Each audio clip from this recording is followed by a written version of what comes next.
Table ronde, c'est les perspectives politiques.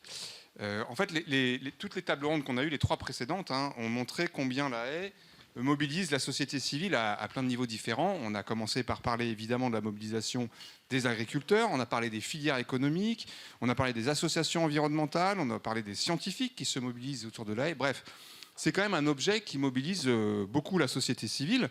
La dernière table ronde, elle vise à regarder si les politiques, au double sens du terme, c'est-à-dire les politiques publiques, mais aussi les élus qui portent ces politiques publiques, qui les votent, qui les mettent en place, est-ce que eux, face à cette agitation, si je puis dire, dans la société civile, est-ce qu'ils se saisissent bien de cet objet pour le porter et pour déployer des perspectives politiques probantes, puisqu'on a vu quand même que les courbes continuent d'être défavorables. Donc voilà, pour en parler, cette fois pas d'exposé introductif, on va directement passer aux interventions, tout simplement parce que l'introduction de cette dernière table ronde, c'est les trois tables rondes précédentes. Alors j'appelle à la tribune Philippe Piroux, Audrey Corot, Carole Lebéchec et le sénateur Daniel Salmon.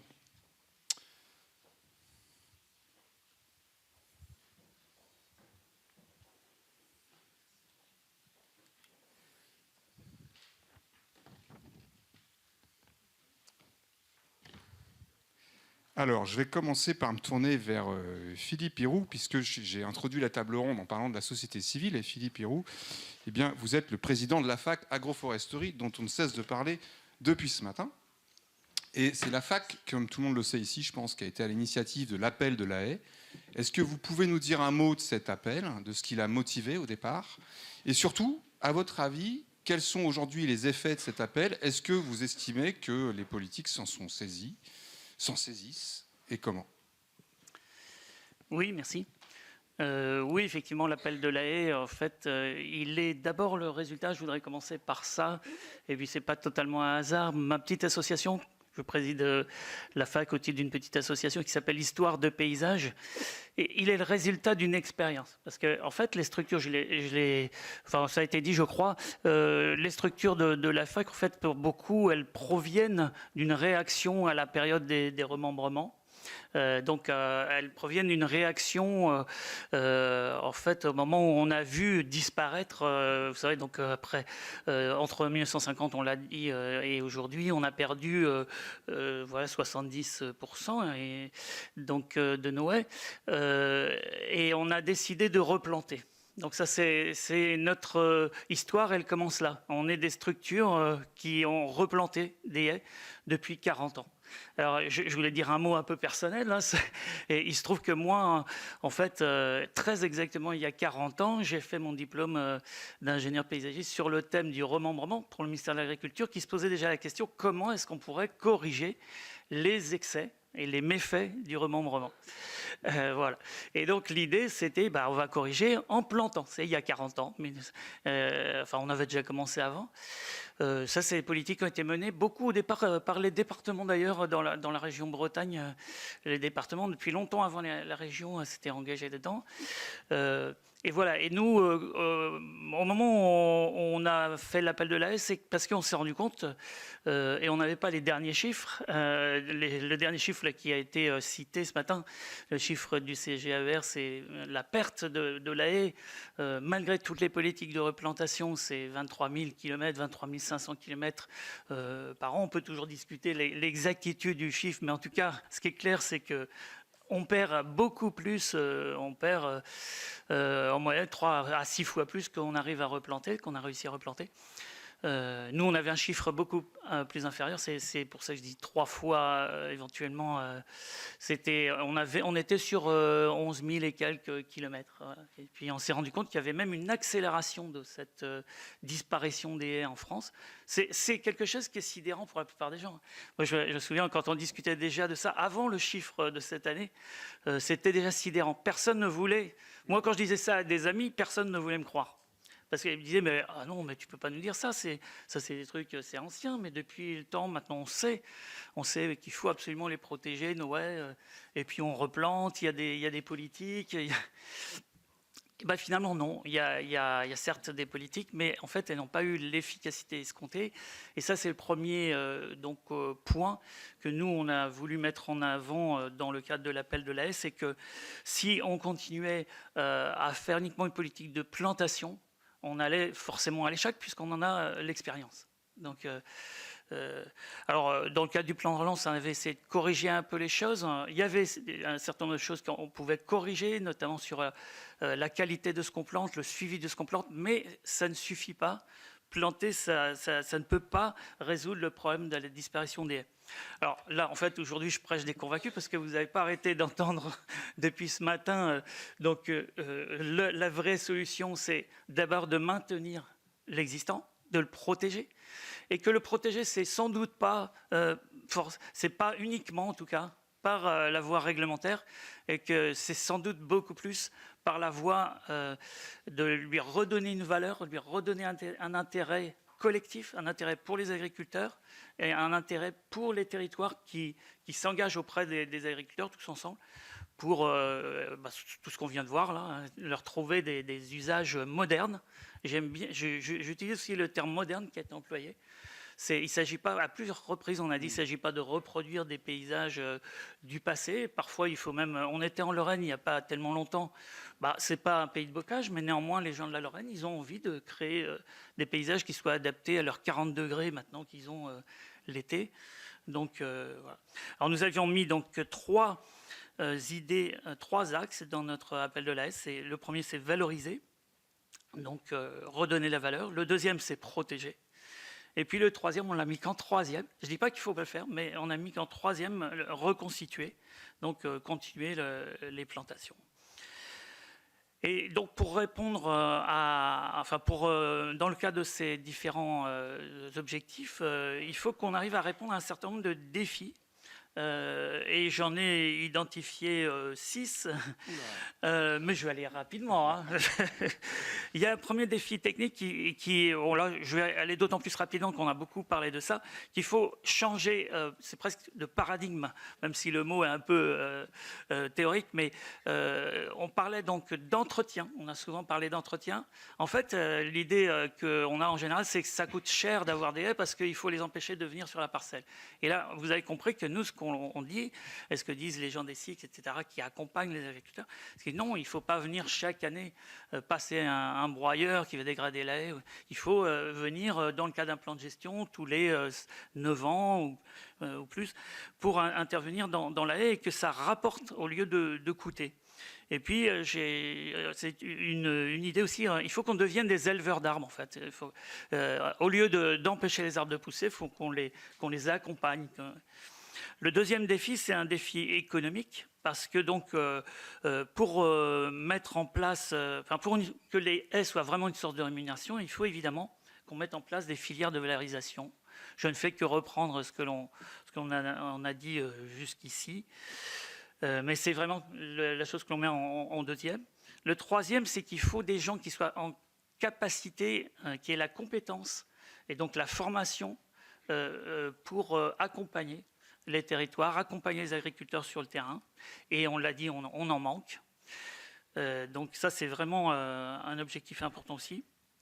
Puis ensuite, il faut qu'on puisse suivre et évaluer de quoi on parle. Ce que l'on dit aussi, c'est qu'on ne peut pas se satisfaire de compter des kilomètres ou des nombres d'arbres plantés. Parce qu'on a dit, une haie, qu'est-ce que c'est ? Est-ce que c'est la haie taillée au carré et qui fait moins de 1 mètre de haut ?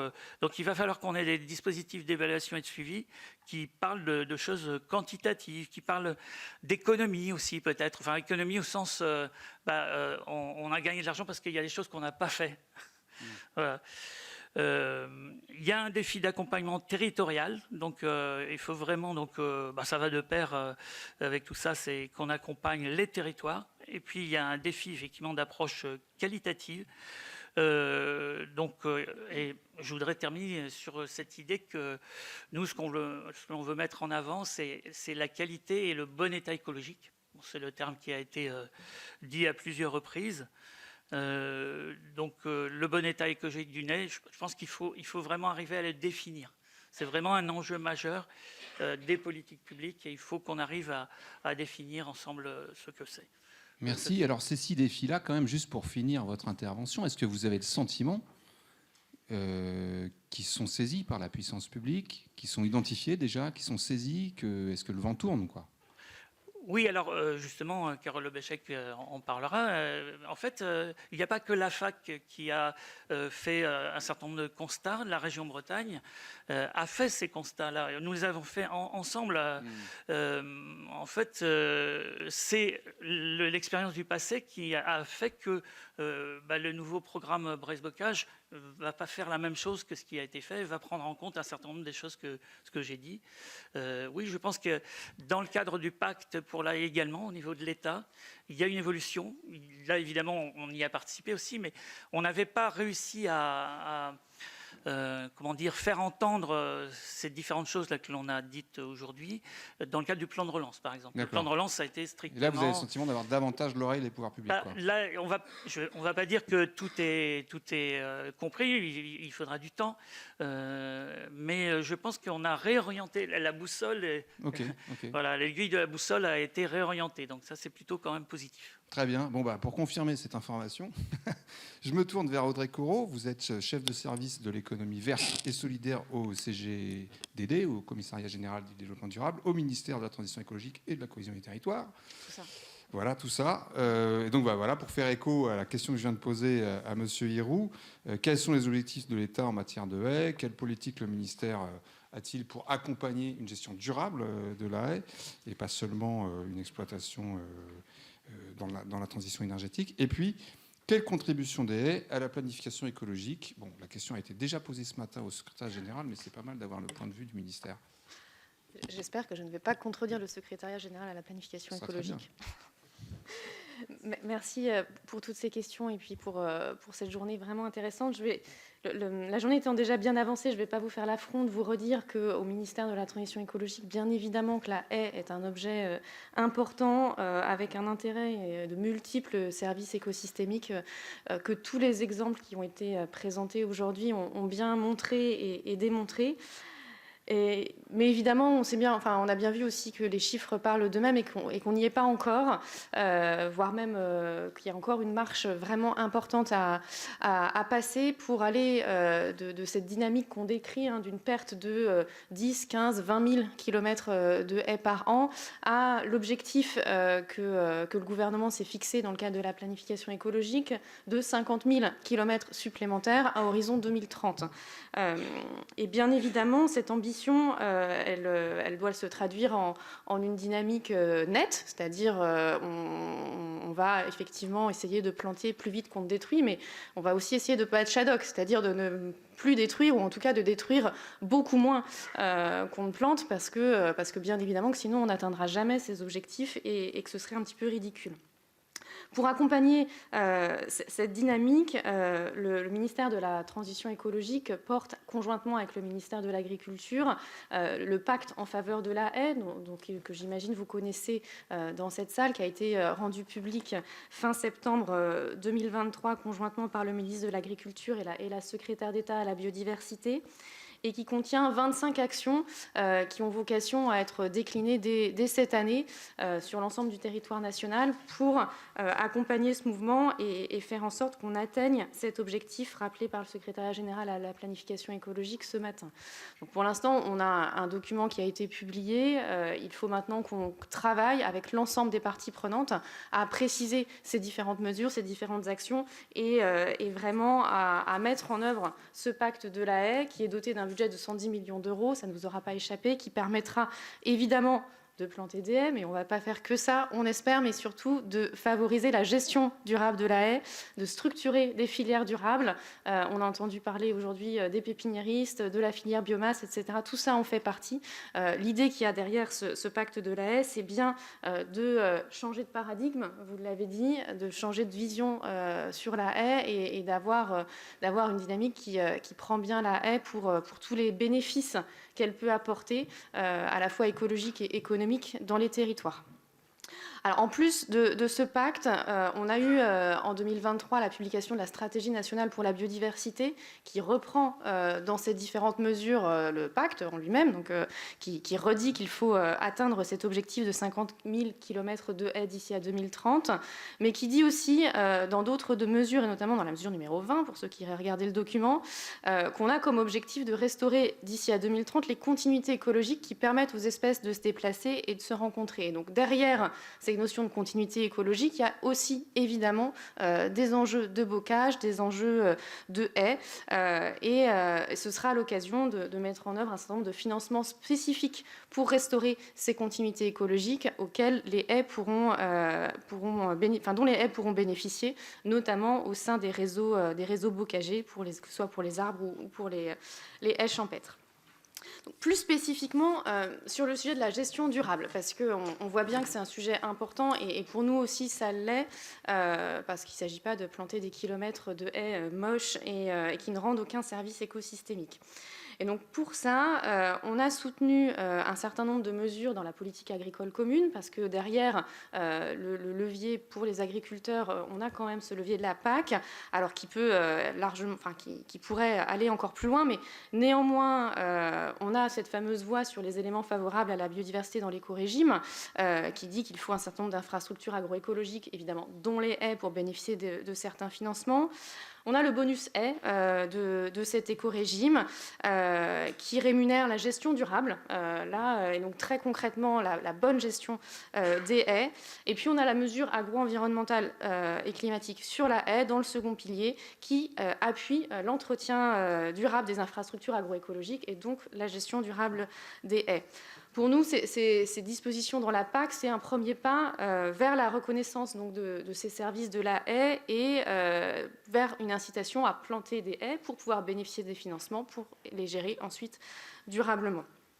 Je citerai aussi quelques petites mesures, quelques points particuliers, qui ne sont pas petits d'ailleurs, du pacte pour la haie qui font écho à ce qui s'est dit aujourd'hui. L'importance de constituer un observatoire de la haie, vous l'avez dit, pour non seulement suivre le linéaire, mais encore une fois, ce n'est pas du tout ça l'objectif, mais surtout suivre l'état écologique des haies qui sont plantées et aussi les aspects économiques dans cet observatoire de la haie, savoir effectivement la quantité de bois qu'on récolte, combien ça rapporte, etc., pour pouvoir arriver à boucler notre démonstration et à faire en sorte que ces haies se maintiennent dans le paysage.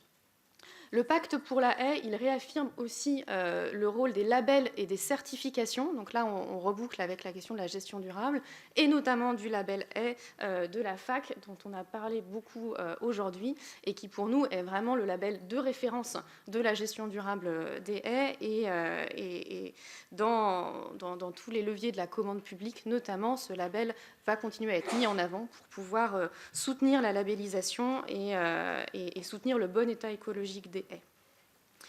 Et enfin, le pacte, il rappelle aussi la nécessité de rémunérer les services environnementaux, donc via la PAC, j'en ai parlé, mais aussi via potentiellement des mécanismes de paiement pour services environnementaux. Et on développe en ce moment, depuis 2020, au ministère de la Transition écologique, des mécanismes de paiement pour services environnementaux qui permettent de rémunérer les exploitants agricoles sur 5 ans, potentiellement prolongé de 2 ans, donc ça peut être une rémunération sur 7 ans, sur un certain nombre de services. Et donc c'est une rémunération qui est appuyée sur des performances environnementales en fonction des contextes territoriaux et qui vise à préserver les sols, la qualité de l'eau et la biodiversité. Alors vous voyez qu'évidemment, quand je dis ça, la haie a toute sa place dans son rôle de préservation des sols, de la qualité de l'eau et de la biodiversité. Depuis 2020, on a 113 projets, donc un peu plus de 3000 agriculteurs qui ont été financés grâce à ces paiements pour services environnementaux, et la moitié ont un indicateur de performance sur la haie. Et donc on estime pour l'instant que c'est plus de 1000 exploitants agricoles qui vont bénéficier de paiements pour services environnementaux d'ici à 2025. Dans ce cadre-là, évidemment, avec le label haie de bonne gestion, parce que ça fait partie des indicateurs qui permettent de déclencher ces paiements pour services environnementaux. Donc voilà, on a des projets très diversifiés, on a des outils, mais encore une fois, on n'y est pas encore. Donc on a besoin du soutien de toutes les parties prenantes et de toutes les strates pour aller et continuer dans ce sens. Merci. Puisqu'on est sur toutes les strates, on va changer de niveau avec Carole Lebéchec, donc de la région Bretagne.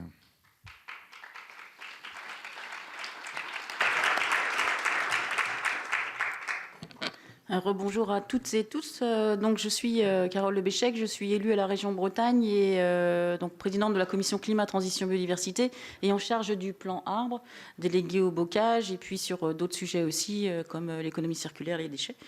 Et je voudrais commencer par rappeler une phrase que nous a proposée tout à l'heure un des agriculteurs qui a témoigné, Olivier Devèvre. Il a dit « L'arbre est notre meilleur allié ». Moi, ce que j'ai dit aux élus lorsque l'on a voté le plan arbre en décembre dernier, c'est « l'arbre est notre assurance vie », tout comme l'océan. Donc, on a voté un plan arbre pour des raisons de communication, d'intégration des politiques publiques. C'est-à-dire, on l'a évoqué, la transversalité était hyper importante. Il ne faut pas raisonner simplement bocage ou arbre, il faut raisonner eau, il faut raisonner alimentation, il faut raisonner énergie, il faut raisonner qualité des sols, etc. Et au titre d'une collectivité, eh ben, il faut raisonner avec toutes ses compétences pour voir comment est-ce que je peux travailler avec toutes mes compétences pour favoriser tel ou tel objectif. Donc ça, c'est l'ambition du plan arbre qui adresse à la fois la forêt, mais qui adresse aussi le bocage. La Bretagne est fortement engagée sur le bocage comme sur la forêt. Donc sur la forêt, c'est Bresse-Forêt-Bois, et sur le bocage, c'est Bresse-Bocage, dont on a un petit peu parlé déjà aujourd'hui. Bresse-Bocage, c'est 15 ans d'expérience. On en est à la troisième programmation. On arrive à peu près à un chiffre de 500 km de haies plantées par an. Ça a totalisé quasiment 68 millions d'euros. Donc il y avait effectivement, il y a le financement des plantations, mais aussi de toute l'animation territoriale qui est nécessaire pour opérer ce programme. 5600 exploitations agricoles qui ont donc au total planté 6500 km de haies.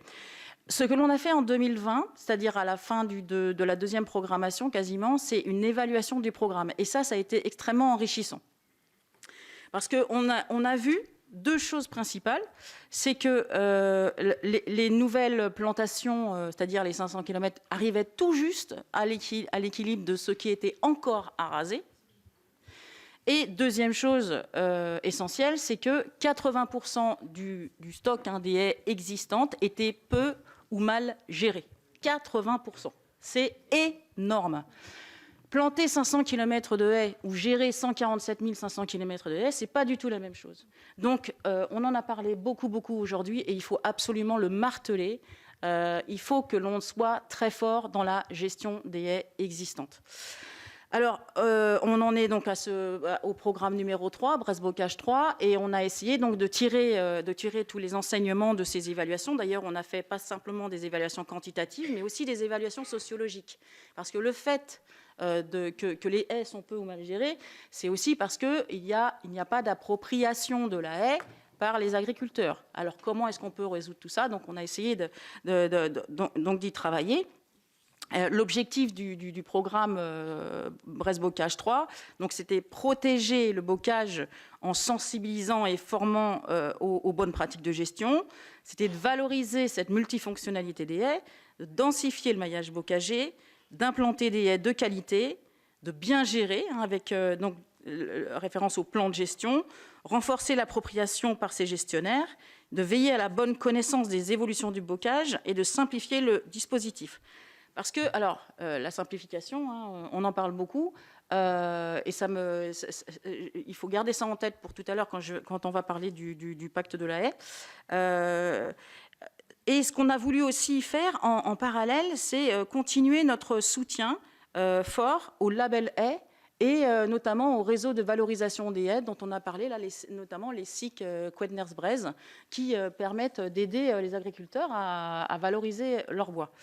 On avait signé l'appel de la haie en mai 2023. On soutient très fortement le label haie. On fait un plan arbre. Donc tout ça, on est en Bretagne très actif sur tout ça et on essaye de le faire de manière très intégrée et en forte coopération parce que le Bresse-Bocage, c'est pas simplement la région Bretagne, c'est surtout plus de 40 collectivités en même temps. C'est donc 4 départements, c'est l'Agence de l'eau et c'est évidemment l'Europe. Les 65% des financements du FEADER ont été opérés qui étaient donc sur le bocage ont été opérés par la Bretagne.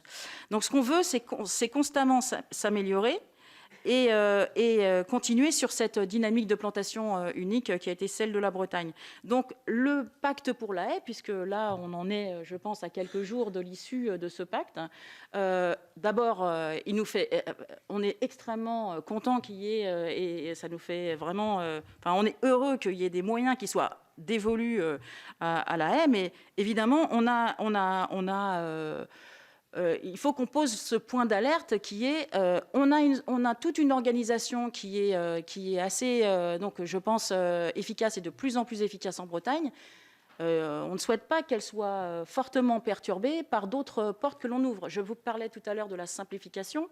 C'est vrai qu'essayer de simplifier un dispositif et de remettre d'autres appels à projets, ça peut venir encore complexifier la chose. Donc ce que l'on souhaiterait, c'est que l'on trouve la très bonne articulation. On peut parler, alors moi j'aime bien le côté planification écologique, planification, et c'est à la fois de haut en bas et de bas en haut.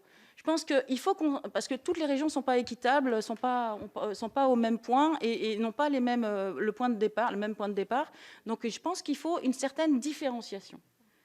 Nous, ce qu'on souhaiterait, suite à l'évaluation qu'on a menée, c'est qu'on soit vraiment fortifié sur tout l'accompagnement, toute l'animation, toute la sensibilisation, mais bien sûr en continuant à planter. Mais cette gestion des haies, elle est essentielle. Il faut qu'on trouve la bonne articulation pour ne pas venir avec ce pacte de la haie, finalement percuter de manière négative la politique. C'est une question que j'ai envie de poser depuis tout à l'heure à toutes les deux, en fait.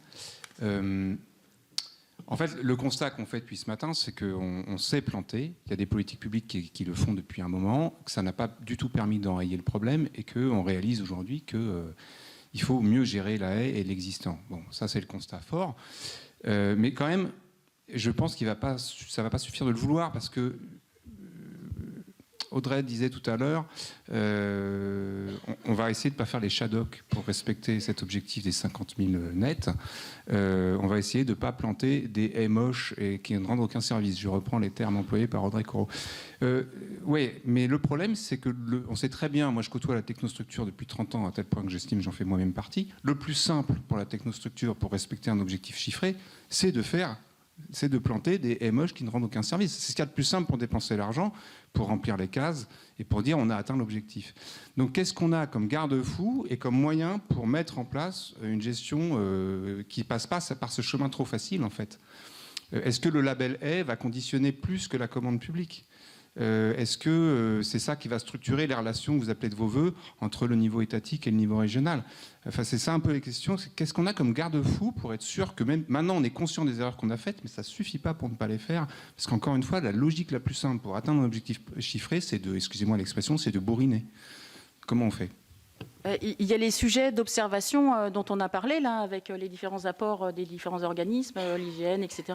Ça, c'est extrêmement important, bien sûr, de pouvoir caractériser. Après, c'est aussi de grandir ensemble sur cette sensibilisation et cette appropriation. L'appropriation des haies, voilà, et ça se fera pas sans animation, ça se fera pas sans communiquer, former. Je parlais de la formation tout à l'heure, sur la formation, la sensibilisation, l'information, les réseaux comme les skis qui permettent ça aussi, cette sensibilisation et en même temps directement la valorisation. Donc c'est en appuyant sur tous ces leviers-là que l'on peut progresser. Moi, ce que je voulais dire, donc parce que j'avais pas terminé, je voulais juste dire que nous, ce que l'on souhaite, la région Bretagne et je pense les autres régions aussi, c'est d'être associés au caractère opérationnel aussi du pacte de la haie et voilà que tout ce corpus partenarial qu'on a déjà pu créer sur le territoire, qui est en proximité le plus possible des agriculteurs, il soit encore dynamisé, il soit aidé et il ne soit pas empêché. Donc ça c'est un élément important. Alors je ne sais pas si j'ai répondu assez à votre question, je ne pense pas. Mais, oui, si. mais elle est grosse. Elle est vaste, oui. Oui, c'est ça. Effectivement, c'est une question qui n'est pas simple. Je ne suis pas venue aujourd'hui avec toutes les réponses sur le pacte de la haie, et parce qu'il y a encore énormément de discussions en cours, et notamment en interministériel avec nos collègues du ministère de l'Agriculture.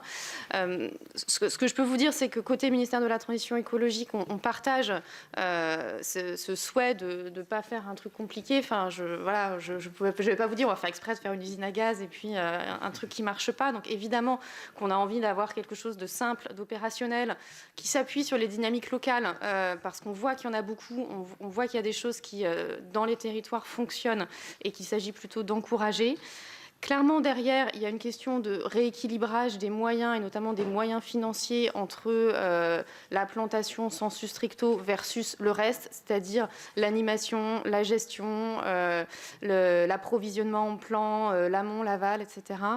Je pense aussi que dans ce qui a un peu changé quand même, j'espère, par rapport aux 10, 15, 20 années précédentes, c'est que les enjeux de transition, et notamment de transition énergétique, remettent en question, remettent sur le devant de la scène le bois énergie et la ressource bois comme étant un élément structurant de nos bouclages énergétiques dans les territoires et de ce qu'on veut pouvoir faire derrière. Donc là aussi, il y a des risques. Il ne faut pas être naïf. Il y a des risques de planter des haies qui vont être surexploitées, etc.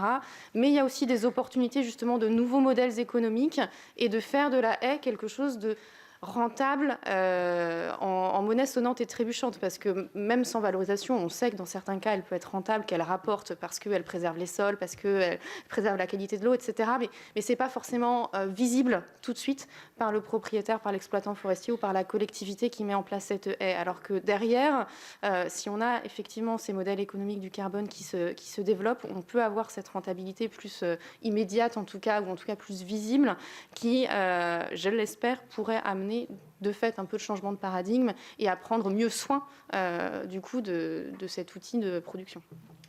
Merci beaucoup. Alors, il reste encore une personne qui n'est pas intervenue dans cette table ronde, c'est le sénateur Daniel Salmon, notre hôte, et qui, lui, va parler un peu... on a parlé des collectivités, on a parlé de l'État, et là, c'est le législateur, puisque vous êtes porteur d'un projet de loi sur le sujet, et j'imagine que c'est bien ça qui vous a motivé, d'ailleurs, pour organiser cette journée. C'est à vous. Merci. Bon, avant d'être sénateur, j'étais également élu local, et donc, parce que les choses, on peut faire des lois ici, mais tout finit par s'appliquer un jour ou ne jamais s'appliquer au niveau local, au niveau des collectivités territoriales. Et donc j'ai été élu local, et donc je m'étais déjà intéressé à la filière bois à cette époque-là. J'étais adjoint sur ma commune, et nous faisions une nouvelle mairie. Et donc c'est posé la question du mode de chauffage, et nous sommes allés vers une chaufferie bois, mais en partant déjà du postulat qu'on faisait une mairie très compacte, très efficace, avec beaucoup d'inertie, parce que le mode de chauffage, ce n'est que la cerise sur le gâteau, je dirais. Et on a mis en place sur notre commune un mode de gestion de tous les espaces boisés que nous avions, qui étaient à la fois des haies, mais quelques bosquets. Et donc, on avait fait le calcul, et on arrivait vraiment à approvisionner notre chaufferie de la mairie. Et voilà, ça fait déjà pas mal d'années, et ça dépasse même toutes les espérances. Et je pense que tout le monde s'est rendu compte de l'intérêt d'avoir ces circuits courts ces dernières années. Il y a quelque chose qui s'est passé, effectivement, depuis 2021-2022. En ce moment, c'est la période des vœux. On passe de commune en commune, et on voit l'état d'esprit de tous les élus, de tous les maires, qui ont vraiment envie de faire bouger les choses. Même des gens qui étaient très éloignés de cela il y a encore quelques années, ils sont prêts à bouger. Donc ça, c'est un aspect très, très positif.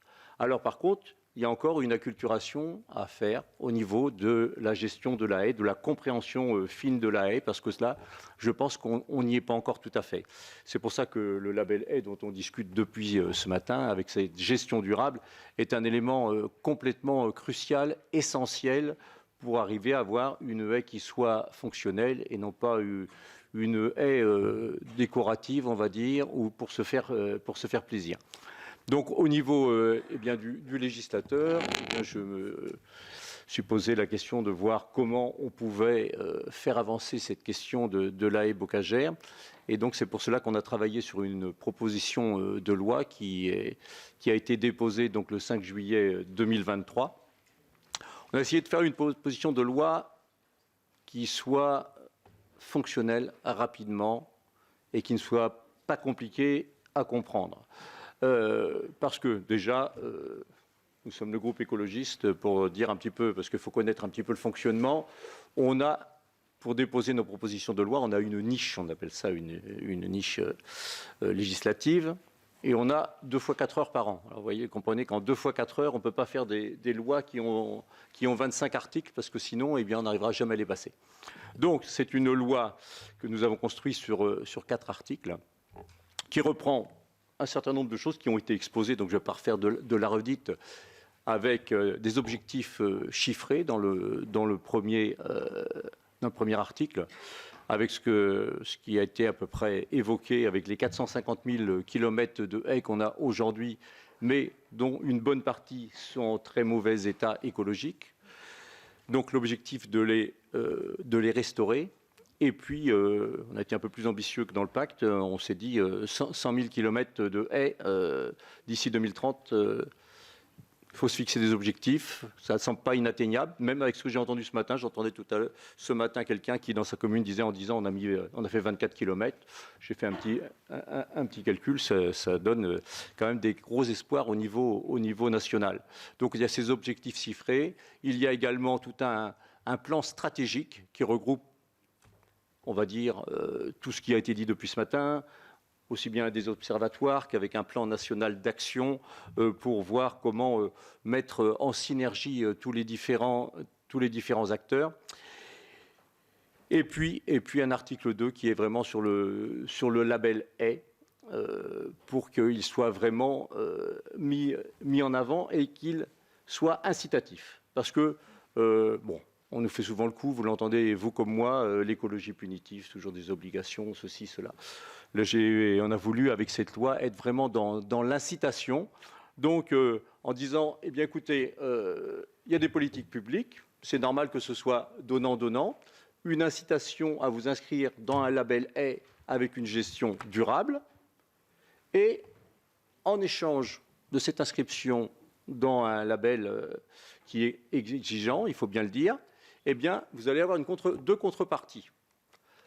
La première contrepartie, qui se trouve dans l'article 3, c'est de dire les chaufferies collectives auront des obligations d'incorporer dans leur approvisionnement un certain pourcentage de bois de haie qui peut être justement modulé en fonction des régions et des potentiels et qui doit s'établir sur une trajectoire croissante. Obligation, donc on crée par ce biais de la demande, et si on crée de la demande, eh bien, on sait que derrière, il y a toutes les chances qu'il y ait une offre qui se mette en place. Et puis, l'autre élément incitatif, c'est directement un crédit d'impôt. On l'a vu, on le sait, 1 kilomètre de haie, ça demande de l'entretien.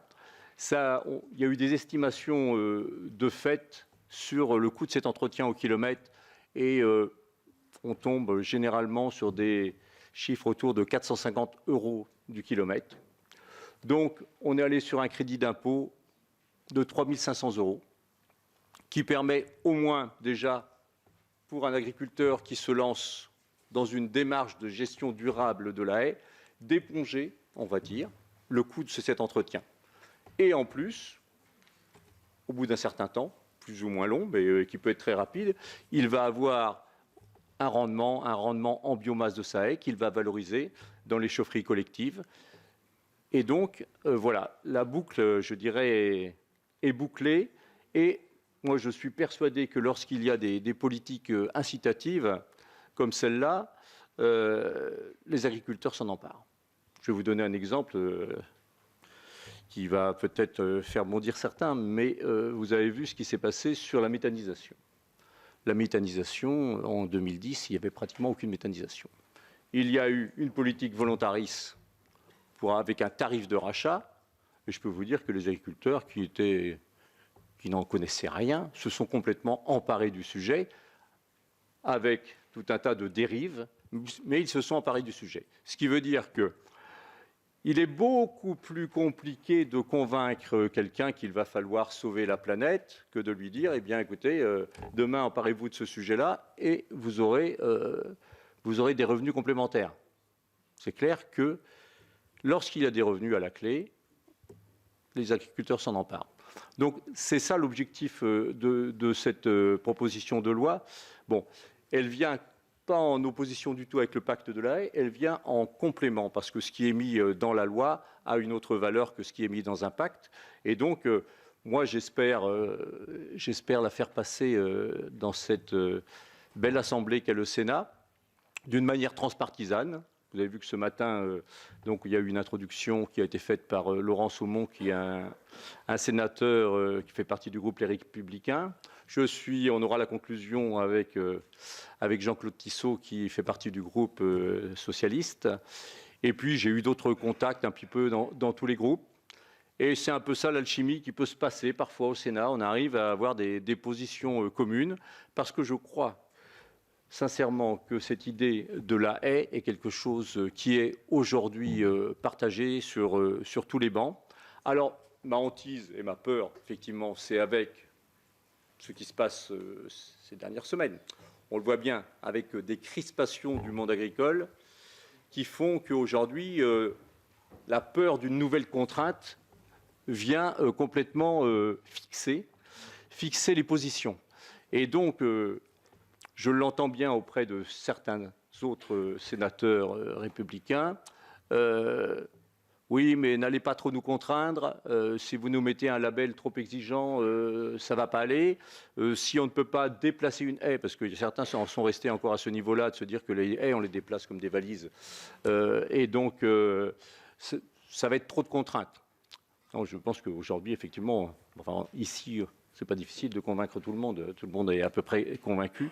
Les haies sont un enjeu essentiel. Et la haie qui a un siècle n'a pas la même valeur du tout que la haie que vous allez replanter 500 mètres plus loin et qui va mettre au bas mot 50 ans pour avoir les mêmes rendus écosystémiques.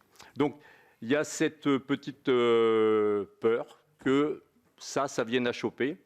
Mais j'espère qu'on va arriver à surmonter ça à force de pédagogie et bien faire comprendre que c'est un intérêt partagé. Et je pense que les agriculteurs, beaucoup, sans doute pas tous, mais sont prêts à aller dans ce sens-là. Bon, pas tous, parce qu'effectivement, quand on est allé voir des haies lundi dernier dans les Côtes-d'Armor, on a vu un exemple qui nous a fait frémir. Je le donne comme ça parce que l'anecdote est quand même assez forte et très parlante.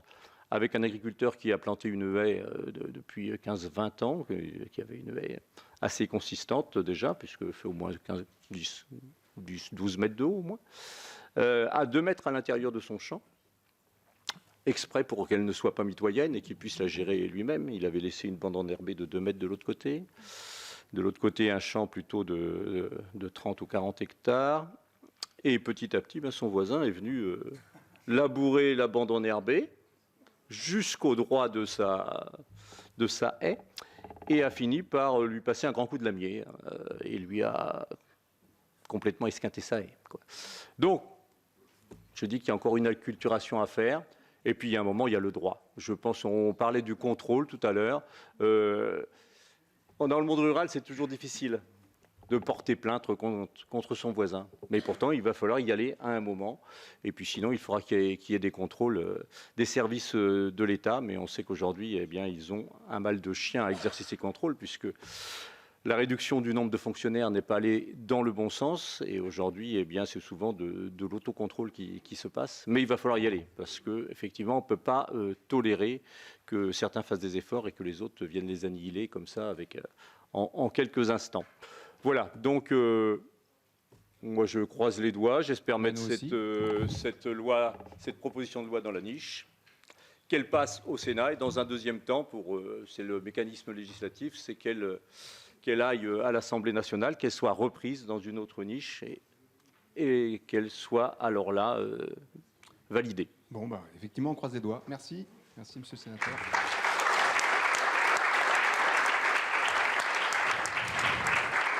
Alors, avant la conclusion par le sénateur Jean-Claude Tissot dans quelques minutes, on peut prendre un petit temps de questions. Oui, là-bas. Bonjour, je suis Ludovic Cuisinier du WWF. Je voulais poser une double question. Vous n'entendez pas, pardon? Ah, c'est mieux. Je voulais poser une double question. Enfin, les deux se rejoignent. On a beaucoup parlé du coup de transition agroécologique, de l'enjeu de la haie, mais il me semble que il y a un enjeu sous-jacent qui est majeur dans tout ça. C'est l'enjeu des agriculteurs et du fait que sans agriculteurs, il n'y aura pas de haies. Et du coup, on a toujours cette tendance à l'agrandissement qui est toujours présente. La question, c'est comment est-ce qu'on répond à cet enjeu premier. Je pense que si on ne traite que le sujet de la haie, je pense qu'on passe à côté d'une problématique majeure. Donc ma première question, elle est vraiment sur comment est-ce qu'on répond à cet enjeu de manière systémique en adressant cette problématique-là. Et également, il y a une logique de temporalité. Donc, tout à l'heure, je me suis un petit peu fait la remarque quand l'intervenant d'Engie disait que le temps long, c'est vrai que les contrats, les DSP, les contrats de délégation de service public dans le chauffage urbain sont de 15 à 20 ans, mais des fois même plus. Donc c'est vrai que pour un industriel, c'est un temps long. Mais pour un arbre, c'est pas un temps long. Donc la question qui se pose, c'est comment est-ce que l'appareil politique aujourd'hui, qui a si on pense à un ministre, il reste en place quelques années, un président, un mandat, c'est 5 ans. Comment est-ce que l'appareil politique peut répondre à ces enjeux de temps long de l'ordre d'un siècle? Quels sont les mécanismes législatifs qu'on peut mettre en place qui permettent d'apporter des réponses satisfaisantes sur ce temps long? Voilà, donc c'est une question double. Alors, il y a deux mains qui se lèvent par là. Allez-y. Oui, Bernard Chevassier, Louis Métier Biodiversité. Deux questions sur la planification qu'on a évoquée un peu. La première, c'est que, quitte à planter un peu, est-ce qu'il ne faut pas privilégier très fortement les schémas directeurs nationaux, et en particulier la trame verte et bleue, parce que dans les contextes de réchauffement climatique, les continuités écologiques vont jouer un rôle majeur dans l'adaptation de la biodiversité. Et donc, est-ce qu'effectivement, il ne faut pas fortement privilégier ces schémas directeurs? Puis la deuxième question qui a été évoquée ce matin par le directeur de l'Agence de l'eau, c'est est-ce qu'il ne faut pas aussi demander systématiquement des projets collectifs? Parce que beaucoup de services écologiques ne se construisent pas à l'échelle de l'exploitation agricole, ça se construit au niveau de l'écologie des paysages. Quand on veut avoir une population de pollinisateurs, eh bien, il faut réfléchir à des échelles de plusieurs kilomètres. Donc, est-ce que, comme ça a été le cas pour les PSE, est-ce qu'il ne faut pas systématiquement demander que ces projets d'aménagement soient des projets collectifs, ce qui d'ailleurs faciliterait leur évaluation sur un plan écologique, parce qu'on aurait affaire à des entités écologiques évaluables, alors qu'une seule exploitation, on aura du mal à dire que c'est un bon plan ou pas. Merci. Madame. Alors Isabelle Cornette, je suis élue dans une collectivité de Moselle et en charge de l'environnement et à la tête d'un programme de trame verte et bleue dans ma collectivité également, où on déploie 73 projets autour de 26 communes, essentiellement dans un territoire rural de 150 exploitants agricoles. Voilà, pour faire court. C'est peut-être plus un constat ce que je vais faire. Donc on a parlé ce matin de 23 000 km de haies qui disparaissaient tous les ans depuis 2017. Mi-décembre est tombé un rapport concernant l'échec de 15 ans de politique éco-phytosanitaire. Je pense qu'il y a des enjeux qui se croisent dans les deux sujets et que vous, messieurs les sénateurs, devez absolument vous rapprocher.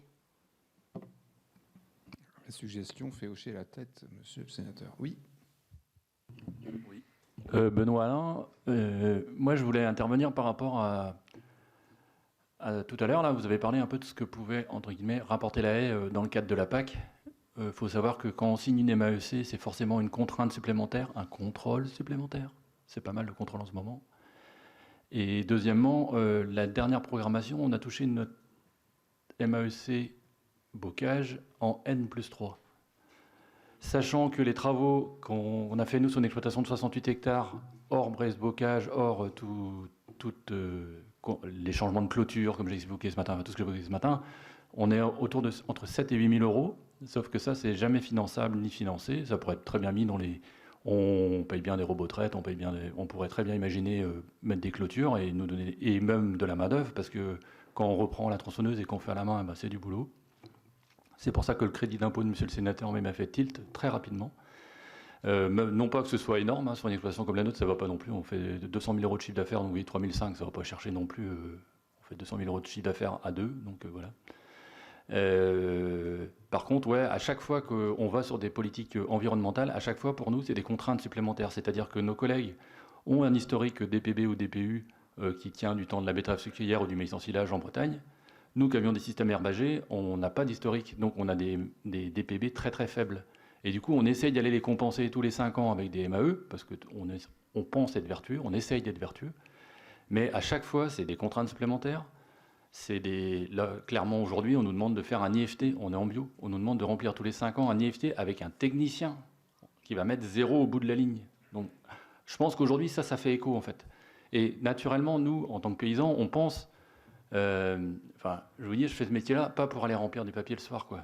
Je veux quelque chose de simple. Je suis pas très téléphone portable, ça, mais un truc, une appli où on dirait ce qu'on a fait sur nos haies, parce qu'il faut bien qu'on l'enregistre, parce qu'on y vient tous les 9 ou 15 ans. Donc ça, dans le label haie, c'est fait. Mais il faut qu'à un moment donné, en fait, si on veut que les agriculteurs ils y aillent, parce que de toute façon, il n'y a pas le choix, il faut y aller. Il faut que ce soit cohérent avec ce qui se passe de l'autre côté, donc bord de route, bord de mer. Mais vraiment que quelqu'un prenne ça, c'est pour moi, c'est l'enjeu numéro 1. Si vous faites bien d'un côté et que l'autre côté c'est mal fait, ou qui défait ce que vous faites, ça ne peut pas marcher. Donc il faut vraiment une cohérence entre les différentes politiques, parce que la haie, pas de bol, elle a 2 faces, voire 3 faces. C'est comme ça, c'est une réalité. Et deuxièmement, on va sur la partie économique. Pas des miettes, quoi. Arrêtez de nous balancer des miettes. Mettez-nous une vraie... retard. Comment ? Avec retard. Des miettes, avec retard et avec contrôle. Enfin, il y a un moment donné, je comprends les gars qui signent pas, en fait. Moi, je le signe parce que je me dis, allez, il y a quelque chose, on a été politiquement essayé de défendre ça, on va y aller, quoi. Mais quand vous voyez le coup de téléphone, vous dites, oh non, c'est pas vrai, quoi. Alors là, faites votre papier. Voilà. L'heure tourne, je vais prendre une dernière question avant de me retourner vers les membres de la table ronde pour y répondre. Denis Delahaye, donc Université de Caen. Juste, ça rejoint un petit peu les 2 premières interventions. C'est que, certes, les agriculteurs, ils sont centraux dans le débat. Par contre, on le sait très bien qu'il va y avoir là vraiment une transition démographique énorme dans les 10 années qui viennent. Donc, énormément de terres vont changer de main. Donc, comment sécuriser la chose, quoi ? C'est-à-dire, à partir du moment où une exploitation s'est lancée, alors, est-ce qu'il n'est pas nécessaire, justement, ce qui me permet de remonter, de croiser les échelles de manière à ce que le système soit aussi consolidé par d'autres échelles que l'échelle de l'exploitation agricole. Et ensuite, est-ce que ça ne permettrait pas de lier deux espaces, à savoir l'espace urbain et l'espace rural, en travaillant sur les continuités écologiques à l'interface entre les deux, quoi. Donc en sortant uniquement du territoire de l'exploitation agricole. Ok. Effectivement, vous avez fait un peu la synthèse entre plusieurs questions qui ont été posées. Ça rejoint notamment la première, en fait, qui était sur est-ce qu'on peut vraiment sérieusement traiter le problème des haies sans regarder de manière plus systémique ce qui est en train de se passer dans les dynamiques d'agrandissement et de réduction de la démographie agricole, quoi. Comment on attaque ce système, avec quels outils, et donc effectivement, vous venez de faire le lien, mais il a été suggéré par ailleurs pour sécuriser le patrimoine haie, la planification trame verte et bleue. Il y avait aussi comme autre question, j'essaye de faire un résumé, comment on fait pour articuler, c'était la deuxième question du monsieur là-bas, le temps court, en tout cas réputé court, des politiques et des élus avec le temps long de la haie, puisque c'est de l'ordre du siècle. Et puis il y avait également, est-ce qu'il ne faut pas imposer, justement pour sortir de l'échelle de l'exploitation agricole, des projets collectifs pour conditionner en fait les aides en matière de haies. Et enfin, il y avait donc l'intervention à l'instant sur la problématique du poids administratif en fait de cette politique, des aides qu'il équipe et des contraintes qu'elle porte, quoi. Donc, on a bien compris, le discours n'était pas ni contre les aides ni contre les contraintes, mais contre le poids, la lourdeur en fait que ça pouvait avoir en termes de paperasserie, quoi, pour parler trivialement. C'est normal de rendre des comptes quand on a de l'argent public, voilà. il n'y a aucun souci là-dessus. C'est juste la façon dont on les rend. Et puis, en fait, quand on signe un contrat, que le contrat il soit honoré. Enfin, moi, dès la première année, les retards de paiement, c'est quand même et pas avoir les paiements 3 ans, c'est quand même beaucoup, quoi. Alors, qui veut réagir à ces questions qui ne sont pas les plus faciles de la journée ? Je vais m'y essayer pour le début. Tout simplement, effectivement, c'est difficile d'appréhender les choses par silo. La problématique de l'agriculture, elle est entière. Il y a une loi d'orientation agricole qui doit arriver et on devrait s'en emparer pleinement pour justement faire de l'installation, de la transmission, parce qu'on sait que demain, si on est encore dans une politique d'agrandissement, eh bien, ce seront des dizaines de milliers de kilomètres de haies qui vont en faire les frais. Donc, avec mes petits camarades parlementaires écologistes que sont Benoît Biteau au Parlement européen et Marie Pochon à l'Assemblée nationale, nous avons travaillé avec nos équipes depuis 2 mois, voire 3, sur un lot de propositions qui reprennent eh bien, l'ensemble des problématiques qui sont devant nous et qui sont dans la rue aujourd'hui, c'est-à-dire problématiques de l'installation, de la transmission des revenus, de la protection sociale, de changement de modèle. Toutes ces choses-là, on les a prises dans ce petit livret. Alors, ce n'est pas une petite Bible, mais il y a beaucoup de choses. S'il y en a qui sont intéressés, on peut vous les donner. Je pense que c'est essentiel d'avoir une vue vraiment par le haut de l'agriculture. Le temps long est difficile à appréhender, surtout dans une société où on vit à l'heure du tweet, où les mandats électoraux se sont un peu raccourcis quand le quinquennat par rapport au septennat, mais ce sont des choses ce sont des signes. Et aujourd'hui, effectivement, on voit bien que la grande difficulté des concitoyens, c'est d'agir sur le temps long, et la grosse problématique du défi environnemental, du défi de la biodiversité, c'est que l'on agit aujourd'hui et qu'on ne voit pas les résultats instantanément. Alors peut-être que la haie est un peu une exception, parce que là, on se retrouve dans un temps qui est un peu plus court, et lorsque l'on agit, dès l'année suivante, si on fait un recépage, on verra déjà les pousses qui seront là. Donc voilà, ça c'est peut-être quelque chose qui peut être justement un élément de motivation. Mais effectivement, on a beaucoup de mal à s'inscrire dans le temps long, et je crois que c'est la problématique de l'humain. Pour répondre à monsieur sur la planification et les schémas directeurs, moi je suis assez favorable, il faut des schémas directeurs, mais aujourd'hui on est aussi dans une démarche où on se dit qu'il faut que l'on sauvegarde notre agriculture, notre modèle d'agriculture familiale et paysanne, et j'ai l'impression que si on veut accélérer et ramener encore avec des schémas directeurs des obligations, il en faut certainement, mais il va falloir peser vraiment ce que l'on veut faire. C'est pour ça que moi je suis allé sur l'incitation. Ça n'empêche pas d'avoir des réflexions, on le sait bien. Il y a des réflexions au niveau régional, avec les SRADET, il y a des réflexions au niveau des pays avec les SCOT, les PLUI. Donc tout ça amène une certaine cohérence, mais je pense qu'il faut que l'agriculteur s'empare lui-même de son sujet sur sa parcelle, sur son exploitation. Bon, je pense qu'il y a des possibilités. Enfin, il y a des régions, enfin, je parle encore un peu de la Bretagne, mais où on a cette habitude de coopération. C'est quand même ces habitudes d'agriculteurs, même si l'exemple que je vous ai donné n'était pas un bel exemple de coopération, mais on est quand même parfois capable de voir un peu ensemble et d'aller dans le même sens. Et une fois de plus, je pense que lorsqu'il y a une vraie volonté et lorsqu'il y a des incitations, ça peut aller relativement vite. Enfin, c'est ce que j'espère.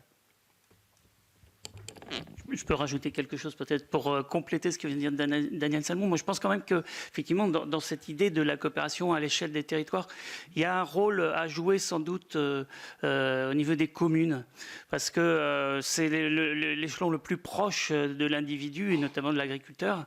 D'ailleurs, en Bretagne, vous avez la chance encore d'avoir des communes qui ont encore beaucoup d'agriculteurs, parce que dans d'autres régions, c'est pas toujours le cas.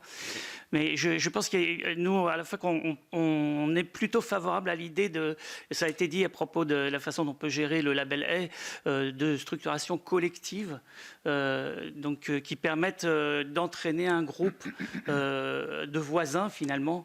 Alors tout le monde n'y va pas, chacun y va à son rythme, mais ça peut quand même faire tache d'huile. C'est pour répondre à cette idée, est-ce qu'il faut avoir des schémas directeurs ? Pas forcément schéma directeur, mais je pense que les communes peuvent avoir une responsabilité. On était dans notre région, il y a plusieurs régions qui ont signé l'appel de lait, et effectivement récemment la région Grand Est et dans le parc de Lorraine. Et là, il y a des élus qui s'engagent vraiment dans des programmes où ils sont les animateurs d'une réflexion. C'est plus une responsabilité d'animation que de planification. Voilà, c'est l'animation.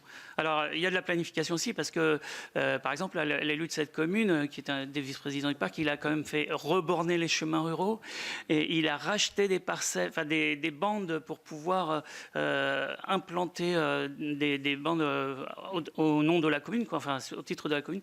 Donc il y a quand même un travail. C'est pas que de l'animation, mais enfin, je pense que les communes pourraient être chevilles ouvrières, les communes, les parcs. On travaille aussi beaucoup avec les parcs naturels régionaux, effectivement.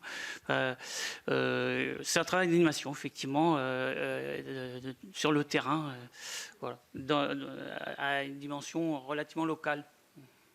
Très bien, mais ça n'empêche qu'il faut que ça puisse s'appuyer sur des politiques plus larges à l'échelle régionale et nationale.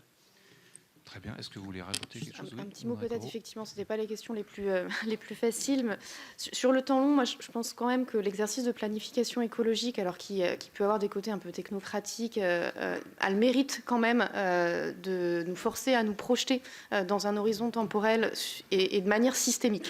Et ce mérite-là, je pense, il donne à voir, il propose une vision, il propose un récit. On peut être d'accord, on peut être pas d'accord, mais au moins, il a ce mérite d'embarquer, je pense aussi, assez large, y compris dans les territoires, avec la déclinaison territoriale de la planification écologique qui est en cours, pour justement aller de cette vision un peu parisienne, ou en tout cas un peu centralisée de la planification écologique, et la croiser avec les dynamiques territoriales et faire émerger les points de rencontre et les endroits où ça va pouvoir concrètement aboutir à quelque chose de consolidé sur le territoire. Sur le lien avec la trame verte et bleue ou avec les schémas de planification écologique tels qu'on les connaissait, schémas régionaux de cohérence écologique, etc. Oui, évidemment, ça doit pouvoir guider les implantations d'un certain nombre d'infrastructures agroécologiques en termes de haies. Alors après, la trame verte et bleue, c'est pas toujours une trame boisée dont on a besoin, ça peut être une trame d'autres types d'écosystèmes, tout en laissant effectivement la capacité, encore une fois, aux acteurs locaux de s'approprier ces schémas de planification et de les adapter à leurs propres contraintes. C'est une question d'équilibre. C'est pas complètement évident de trouver le bon positionnement, mais on a bien conscience que derrière, ce sont des agriculteurs, ce sont des collectivités locales qui vont ensuite, ou en premier lieu en tout cas, agir, et que ça doit se faire en bonne intelligence. Alors je ne répondrai pas à la place du collègue du MASA sur les délais d'attribution des crédits PAC. Je peux éventuellement relayer la question ou l'interrogation, mais je pense en tout cas que cette question de l'agriculteur, mais j'allais dire un peu plus large même du système agroalimentaire, depuis l'agriculteur jusqu'au consommateur, sur tous les maillons, elle est effectivement centrale si on veut pouvoir enclencher un vrai mouvement de transition écologique de l'agriculture dont on a vraiment besoin, on le sait, et dont on pense en tout cas au ministère de la Transition écologique qu'elle est bénéfique pour tout le monde. Elle doit préserver l'avenir aussi de notre système agricole. Et je ne sais plus qui citait tout à l'heure cette question de qu'est-ce qui se passe quand on transmet une exploitation avec le renouvellement des générations. C'est une réflexion qui est très intense en ce moment avec nos collègues du ministère de l'Agriculture, de savoir comment est-ce qu'on fait de ce moment de transmission un moment de transition écologique. Comment est-ce qu'on s'assure que les modèles écologiques, les modèles agricoles, vous remarquerez le lapsus, les modèles agricoles qu'on installe sur le territoire, là, au jour d'aujourd'hui, ils sont viables, non seulement économiquement, mais aussi écologiquement parlant, pour les 20, 30, 40, 50 prochaines années. Et encore une fois, pour éviter de mettre les agriculteurs dans l'impasse et au contraire leur proposer des solutions. Donc ça, c'est vraiment quelque chose qui nous anime beaucoup en ce moment et auquel on continue à travailler. Merci beaucoup. Vous voulez intervenir également ? Je rajoutais juste avant, Carole Béchec, juste sur cette question de la transmission, parce que c'est vraiment un sujet très, très important. Mais en fait, ce qui est positif, c'est qu'on a vu ces derniers mois, notamment à travers le concours général agricole que l'on porte avec les champs d'agriculture, on a vu des jeunes agriculteurs qui nous ont dit qu'ils avaient choisi une exploitation parce qu'elle avait des arbres et parce qu'ils pensaient que c'était une exploitation qui leur permettrait de continuer à faire de l'agriculture.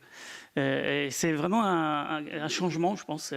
On a évoqué les jeunes agriculteurs de 25-30 ans. Là, il y a des gens qui sont en train de prendre conscience de ça. Et bon, il y a sûrement une nécessité d'accompagner ça. On évoquait la question des baux aussi. Enfin, il y a un travail sans doute à faire autour de la valeur qui est donnée à une exploitation agricole par son capital, son patrimoine arboré. Vas-y. Alors, justement, c'était un petit peu là-dessus, sur la transmission et sur le fait, effectivement, alors on dit que 50% des agriculteurs vont disparaître dans les 10 ans. C'est une classe d'âge, en fait, qui va arrêter. Donc, c'est très inquiétant. À côté de ça, de toute façon, je pense que ça concerne tout le secteur primaire. Tous les emplois du secteur primaire se sont effondrés depuis 20 ans, 30 ans. Donc, ça pose un autre sujet pour les sylviculteurs, etc., et pour beaucoup d'autres métiers. Et je pense que la séquence qu'on vit en ce moment assez terrible sur l'agriculture avec ce qui se passe derrière ces murs en ce moment, elle est cruciale parce que l'agriculture est vraiment à la connexion de tellement d'enjeux et c'est certainement très lourd. Et là, on a parlé de tous les enjeux écosystémiques. Et puis, évidemment, le premier enjeu, c'est la rémunération aussi des agriculteurs. C'est qu'il faut pouvoir aussi vivre de ce métier. C'est un métier qui est magnifique. Quand on fait les enquêtes, on a plus de 80%, 85% de citoyens qui soutiennent les agriculteurs. Donc, on voit bien qu'il y a un amour aussi de l'agriculture. Il y a un besoin de sens énorme dans la population, chez les jeunes. Et je pense que ce métier-là, il y a tout le sens aussi de ces transitions qui lui est fortement attaché. Nous, ce qu'on peut faire à notre niveau au Conseil régional, on a travaillé on a fait les états généraux de l'installation et de transmission pour essayer de huiler un petit peu tout ça, pour faire que ces processus de transmission-installation se passent le mieux possible avec les moyens que l'on a. Et puis, on a travaillé beaucoup sur l'attractivité aussi des lycées agricoles, puisqu'on est en charge des lycées, mais la partie fonctionnelle, pas la partie pédagogique. Donc voilà, je pense que c'est un des métiers les plus beaux du monde. Je pense c'est vrai qu'on attend beaucoup des agriculteurs. Il faut qu'on leur donne beaucoup. Il faut que ce soit quand même évidemment rentable pour tous de travailler. Il faut faciliter ces choses. Il ne faut pas complexifier. Et j'ai bien apprécié votre intervention par rapport à l'outil tout simple de crédit d'impôt. Voilà, il faut que ce soit direct et tout. Il faut arrêter de payer 3 ans après des choses qui sont dues. Donc voilà, sur l'attractivité et sur comment est-ce qu'on embarque cette jeunesse, parce que voilà, donc c'est la transmission et c'est voilà encore une fois un des métiers les plus beaux du monde, je crois. Oui, en fin de compte, je rebondis complètement, parce que c'est vraiment la question de la formation. Et il faut reconnecter le citoyen avec le monde dans lequel il vit, parce qu'on a fait des consommateurs, on a oublié de faire des citoyens, et ils n'ont plus aucune prise, ni sur leur alimentation, excusez-moi, ni sur l'énergie, il y a une incompréhension. Donc je pense qu'il faut repartir à la base. Je pense que c'est le travail également, j'étais enseignant, le travail de l'école, de faire de la pédagogie, essayer de revenir sur cette compréhension-là, et puis également dans la formation agricole. Cette formation agricole, elle a une énorme inertie. On est encore en train d'enseigner des choses du siècle dernier, sans avoir pris vraiment conscience des enjeux qui sont devant nous et des connaissances scientifiques qui sont vraiment appropriées les questions d'écosystème et de vision vraiment systémique. Donc, et là, donc c'est sur la formation qu'on a énormément de travail à faire. On a des propositions. Alors après, bon, je vais faire la petite boutade. Les politiques ne sont que le reflet des votes des citoyens. Et effectivement, il faudra un jour que les citoyens s'emparent du sujet avec leur bulletin de vote. Voilà.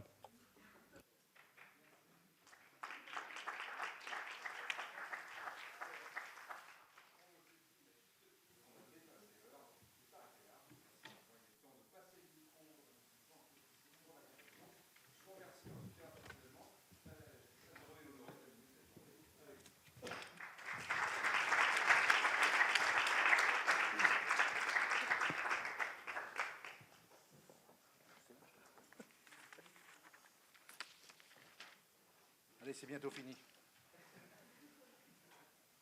Alors bonsoir à tous.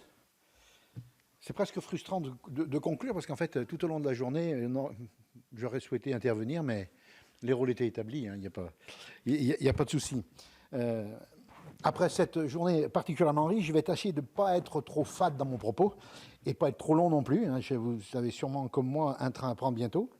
Pour me présenter rapidement, donc, je suis sénateur Jean-Claude Tissot, mais avant d'être sénateur, j'étais paysan pendant près de 25 ans dans le plus beau département de France, la Loire. Non, je plaisante parce qu'il y a des collègues de la Loire qui sont là, c'est pour ça que je le dis. Et j'étais donc éleveur sur la commune de Saint-Marcel-de-Féline. J'exploitais 65 hectares avec 500 brebis. Et je voudrais commencer par remercier sincèrement Daniel Salmon de m'avoir associé, parce qu'il faut être franc dans le propos. Au départ, j'étais pas du tout... l'initiative te revient complètement avec Joël Labbé, voilà, qui est plus sénateur aujourd'hui, sénateur du Morbihan, qui ne s'est pas représenté au dernier renouvellement. Et merci très sincèrement de m'avoir associé, parce que j'y suis très, très sensible. Ce colloque, oui, donc il a permis de débattre ensemble, et on le sait, on a tous été aujourd'hui ici des convaincus pour les enjeux que représente la haie, bien sûr, et qui donnera, j'en suis certain, du corps à nos débats. Et il l'a expliqué, Daniel a expliqué le cheminement d'une PPL. C'est pas on décide demain, on fait la loi et on la fait voter. C'est pas si simple que ça. Il y a tout un cheminement d'instruction, et j'imagine bien qu'on se recroisera à un moment ou à un autre, parce que vous serez peut-être à nouveau invité pour que l'on vous auditionne dans le cadre de l'élaboration de cette PPL. Je souhaite également remercier les intervenants pour leur grande diversité, qui nous auront permis d'appréhender tous les différents aspects de la haie, que ce soit sur le plan scientifique, écologique, économique et bien sûr stratégique, au sein des exploitations agricoles, entre autres. Je remercie également bien sûr toutes les personnes qui ont participé à l'organisation de ce colloque, les animateurs, les collaborateurs et les agents du Sénat. Et collectivement, je pense qu'un consensus a eu lieu sur le constat. La France a perdu trop de haies, et vous l'avez dit mieux que moi, au cours de cette journée, perdu trop de haies. Il y a peu de temps, ça a été souligné aussi, 23 500 km de linéaires perdus tous les ans entre 2017 et 2021, voire même ces dernières décennies. Mais on le sent, et tu l'as dit, Daniel, à travers les cérémonies de vœux qu'on peut faire sur nos départements, de commune en commune, on sent qu'il y a quand même une réaction collective de changement de paradigme. Alors, espérons que le mouvement agricole qu'on est en train de vivre, et moi je suis au garde à vous au téléphone, alors ça fait un peu mal poli, mais tout l'après-midi j'étais presque en direct avec les différentes organisations, on va dire. Je suis chef de file pour mon groupe, chef de file pour l'agriculture pour mon groupe, donc je suis au groupe socialiste, et c'est vrai qu'on est sollicité par les médias, les médias locaux, pour ce qui nous concerne, TL7, France 3, etc., mais aussi les médias nationaux, et on est tous suspendus à ce que va dire Attal. Voilà, donc je vous rassure, il n'a rien annoncé encore.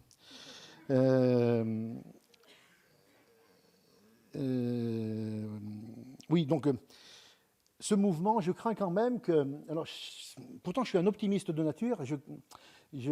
Ça met une couche de pessimisme avec il ne faut plus de normes, il ne faut plus de règles, ne nous emmerdez pas, ne nous embêtez pas, on va s'occuper de tout, etc., etc. Il y a toute une frange de la population agricole qui est complètement hostile à de nouvelles règles, ou à conserver des règles existantes.